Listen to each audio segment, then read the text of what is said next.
Have you ever wanted to visit a haunted house? The kind that promises fun, cheap scares, and maybe a little adrenaline? Yeah, me neither. Tonight, we're taking a very special trip down memory lane, where the toys are broken, the tea is cold, and the smiles are definitely not safe.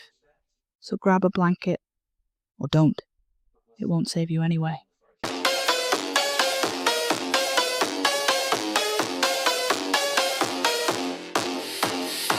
They tell me I'm crazy. The court-appointed shrink uses phrases like dissociative break and psychotic episode. They say I'm a danger to myself, to others, a murderer. And maybe they're right. I'll probably be locked in this room for the rest of my life, just staring at these 4 grey walls trying to piece together what happened that night. My best friend, Jake, is dead, and I'm the one taking the fall. But I didn't kill him. I know who did. It was Winnie the Pooh. No, I'm not insane. I was there. I saw everything. But now the police are telling me something that makes this whole nightmare so much more terrifying. They're telling me that I was the only other person in that room with Jake. They're wrong. It was supposed to be a fun night. The last weekend before Halloween. A crisp, cold October evening where the air smelled like wood smoke and dying leaves. Jake and I had been planning this for weeks, ever since we saw the first flyers for the Asylum of Lost Toys. It was a new haunted house that had taken over the abandoned warehouse down by the old cannery. The poster was genius-level creepy. A cracked porcelain doll with one button eye, sitting in a pool of what looked a little too much like real blood. We were horror junkies. Since we were 16, we'd hit every haunted house in a 50-mile radius. We really thought we'd seen it all. The line to get in stretched 3 blocks. The warehouse itself was this hulking, rust-coloured beast of corrugated steel. A thick, theatrical fog was being pumped out of its dark mouth, along with the distorted, broken music of an old ice cream truck. Every few minutes, a blood-curdling scream would erupt from inside, always followed by the nervous, excited laughter of the crowd. We were buzzing.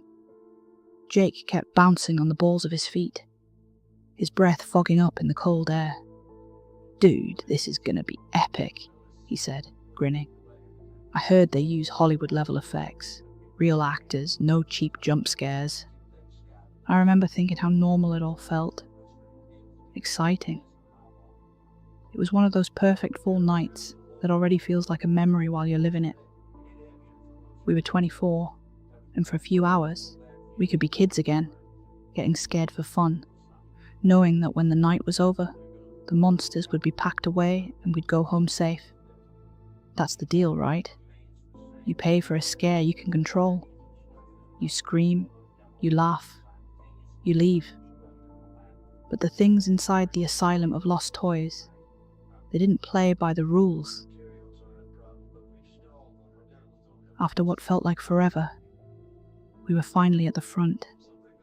A guy with a ghoulish painted face and a top hat waved us toward a small dark doorway. "The toys are waiting for you," he rasped, his voice like grinding gravel. "Try not to break them." "They tend to break back." We laughed. Good line. We stepped through the doorway and the heavy door slammed shut behind us, plunging us into almost total darkness. The noise from outside was gone, replaced by a low, humming drone and the faint, unsettling sound of a child's lullaby playing in reverse. The first part of the house was obviously meant to give you a false sense of security. It was a twisted version of a kid's bedroom. The wallpaper, covered in cheerful cartoon rainbows, was peeling to show these dark, mouldy-looking stains underneath. The air was thick with the sick, sweet, artificial smell of bubblegum. In the middle of the room, under a single flickering bulb, was an animatronic. Peppa Pig. Or some version of her. Her plastic pink skin was grimy and faded, and one of her soulless black eyes was half closed like she was having a stroke. She was rocking a baby carriage back and forth in this jerky, unnatural motion, while a high-pitched squeal came from a hidden speaker. Jake snorted. "Okay, that's just creepy," he whispered. But he was smiling. We walked past it, heading deeper into the maze. The next room was a demented nursery rhyme. The walls were painted with scenes from Hey Diddle Diddle. Only the cow was a skeleton, and the fiddle was dripping with blood.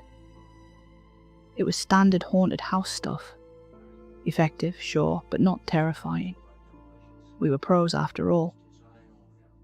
And then we walked into the 100-acre wood. Or what was left of it. You couldn't mistake the theme. The walls were painted to look like a dark, overgrown forest. The cheerful signs for Rabbit's house and Owl's house were splintered and rotting.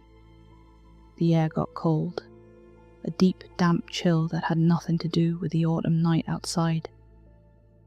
And there he was, sitting on a log in the middle of the room. Winnie the Pooh. He looked just like he did in the old storybooks.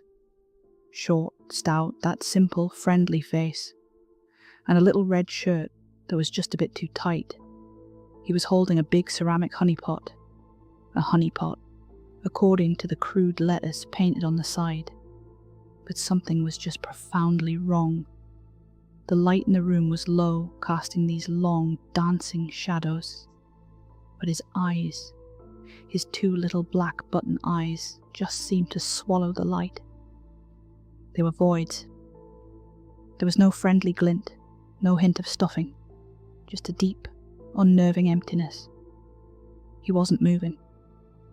Just sitting there, honeypot on his lap, watching us. We stopped. The playful mood from the last few rooms just vanished. That humming drone seemed to get louder, and I could feel a low vibration through the soles of my shoes. "Man," Jake said quietly, his earlier confidence gone. They really nailed the uncanny valley on this one. He took a step forward to get a better look. And that's when it happened. What the detectives later called the inciting incident.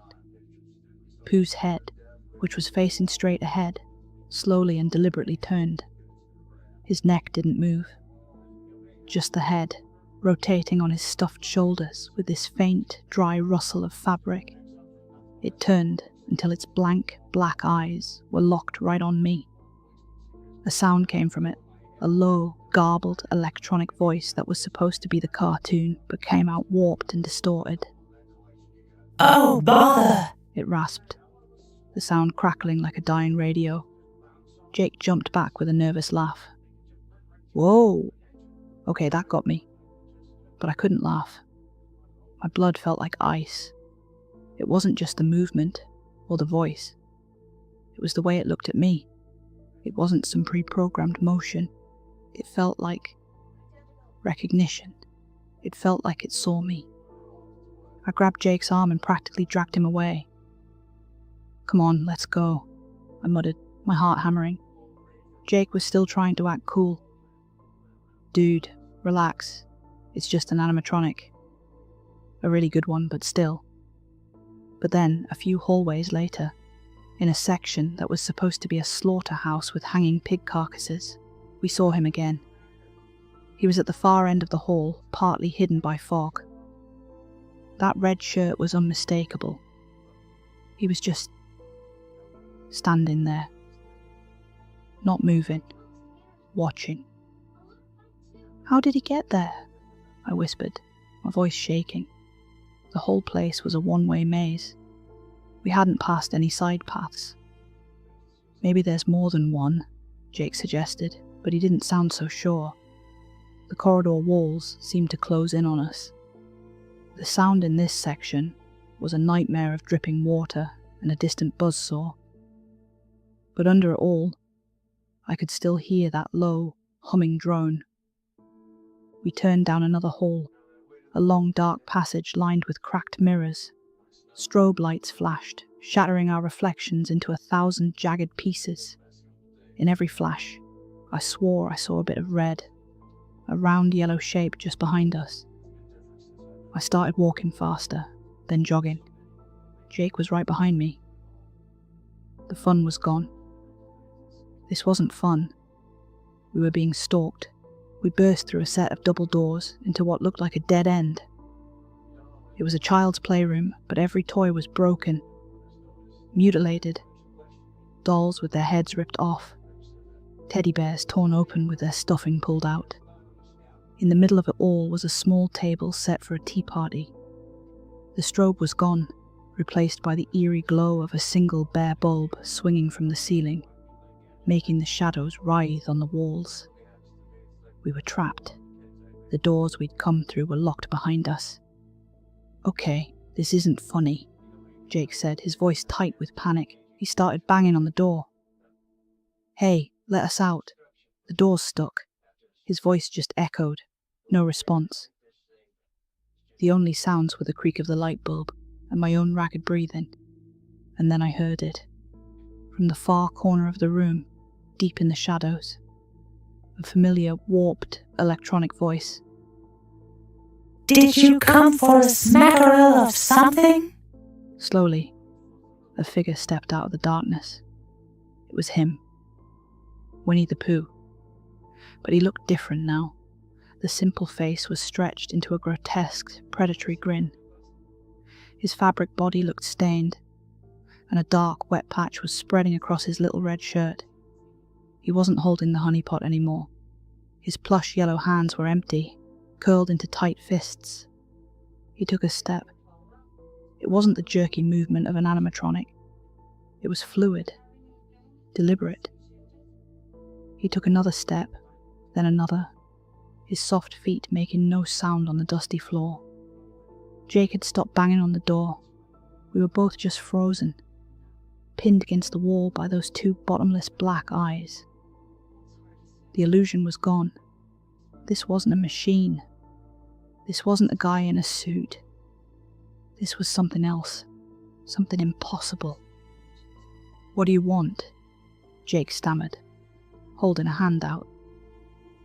The Pooh creature tilted its head, that same dry, rustling sound echoing in the silence. It didn't answer.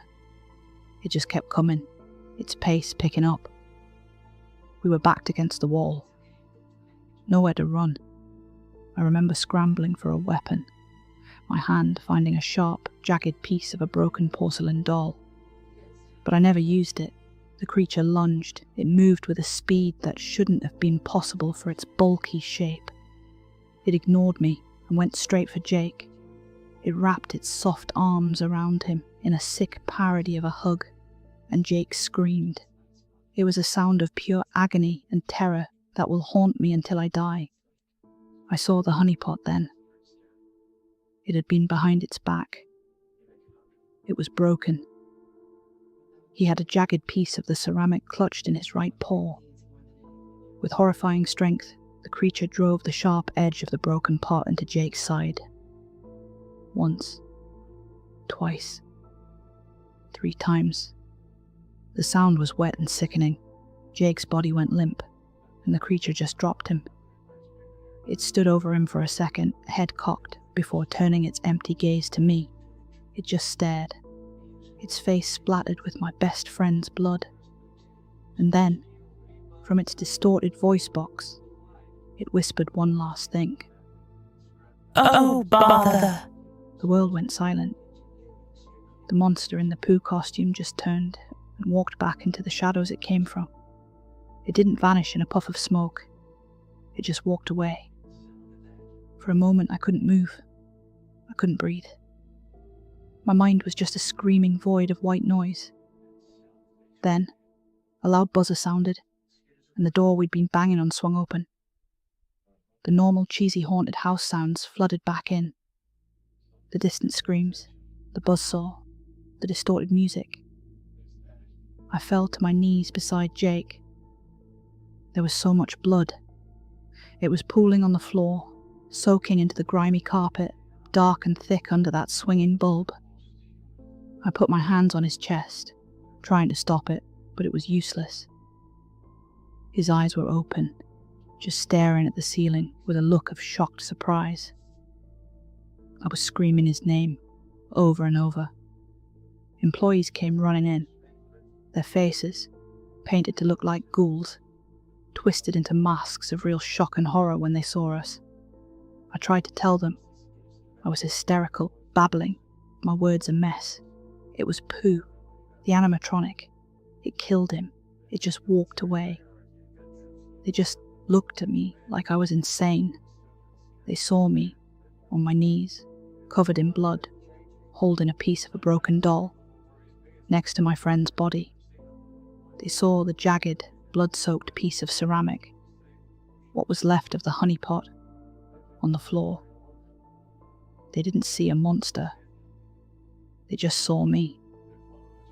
The police came, the paramedics. They pronounced Jake dead at the scene. They put me in handcuffs. I kept trying to explain what happened, sobbing and gasping for air. I told them about the animatronic, how it followed us, trapped us, how it attacked Jake. I described it in perfect detail, the empty black eyes, the warped voice, the impossible way it moved. They took my statement, but I could see it in their eyes. Pity, disbelief. They searched the entire haunted house, every room, every hallway, every secret passage for the actors. They catalogued every single prop and toy. Now I'm sitting in this sterile interrogation room.